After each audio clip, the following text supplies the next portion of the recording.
The first time it happened, I told myself it was nothing, just exhaustion. Just another trick of a tired mind playing games in low light.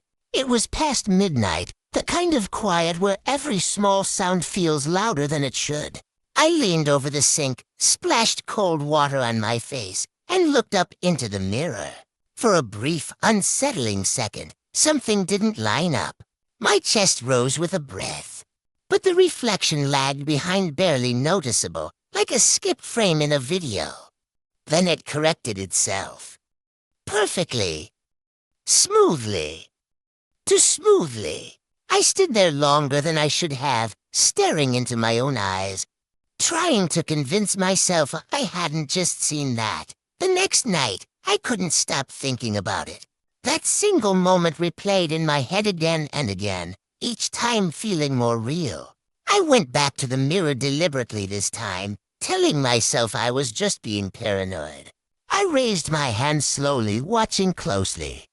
My reflection followed, but not immediately. There it was again. A delay. A fraction of a second, but enough to make my stomach drop. I waved faster this time, almost testing it. And for that brief instant, my reflection hesitated before copying me. That hesitation didn't feel like a glitch. It felt like a decision. By the third night, curiosity had turned into fear. And fear into something heavier, something that clung to me even when I wasn't near a mirror.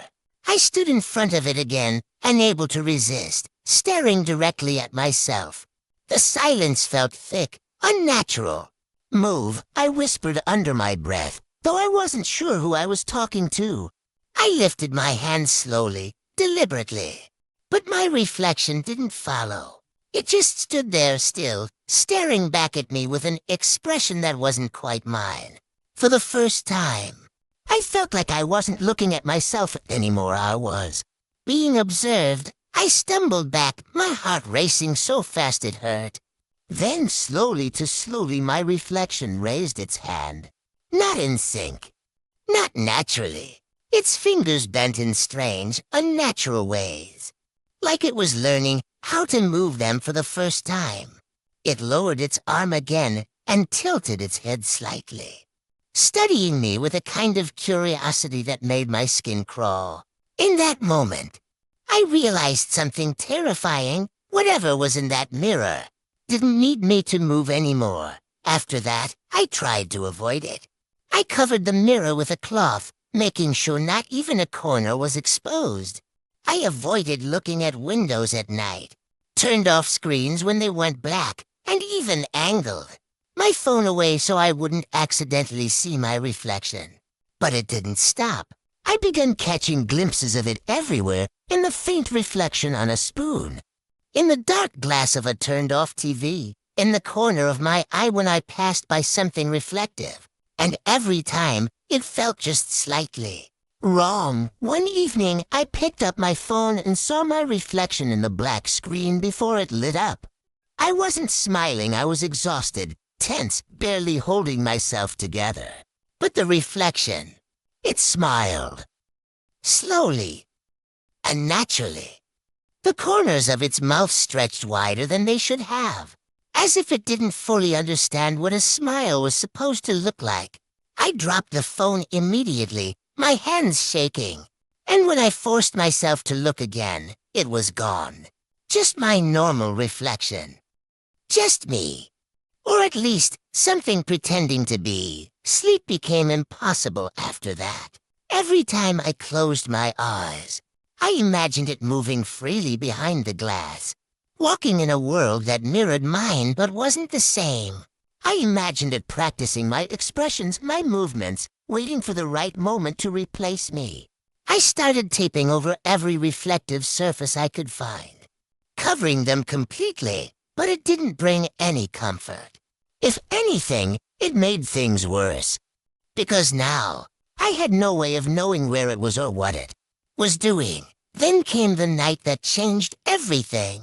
I woke up suddenly, without knowing why. My body tense and alert as if something had called me back from sleep. The clock beside my bed read 3:17 a.m. The air felt heavy, suffocating like the room wasn't meant to hold it. I lay there for a moment, listening, feeling, knowing without understanding how that something was wrong. Slowly, I turned my head toward the wardrobe mirror I had forgotten to cover. The reflection wasn't my room. At first, I thought I was dreaming. The space inside the mirror looked like my room, but older, darker, decayed. The walls were stained. The air seemed thicker even through the glass. And standing there was me, but not me lying in bed. This version of me was standing upright, perfectly still, staring directly out of the mirror at where I should have been. Then it smiled, the same unnatural, stretched smile I had seen before, but clearer now, more confident. It stepped closer to the glass, raising its hand slowly, pressing it against the inside of the mirror. I felt a sudden, icy pressure against my own hand even though I hadn't moved. My breath caught in my throat as I realized I couldn't move. My body was frozen, trapped, like I was the reflection now. Then it pushed the surface of. The mirror rippled like liquid, distorting everything around it. My vision blurred, twisted, overlapping with something else, another version of the room, another version of me. For a moment, I couldn't tell where I was anymore. Which side was real? Which side I belonged to? The pressure increased, pulling me towards something I couldn't understand, and then it stopped. Morning came suddenly, like a switch had been flipped. Sunlight filled the room, warm and normal, as if nothing had happened. The mirror showed my reflection again, perfectly in sync, perfectly ordinary. No delay. No smile. No sign of anything wrong. If it weren't for the lingering fear in my chest, I might have believed it was all a dream, but it wasn't, because now I avoid mirrors completely. I don't look at reflections, not even by accident. I keep everything covered, everything turned away. And still, sometimes I feel it.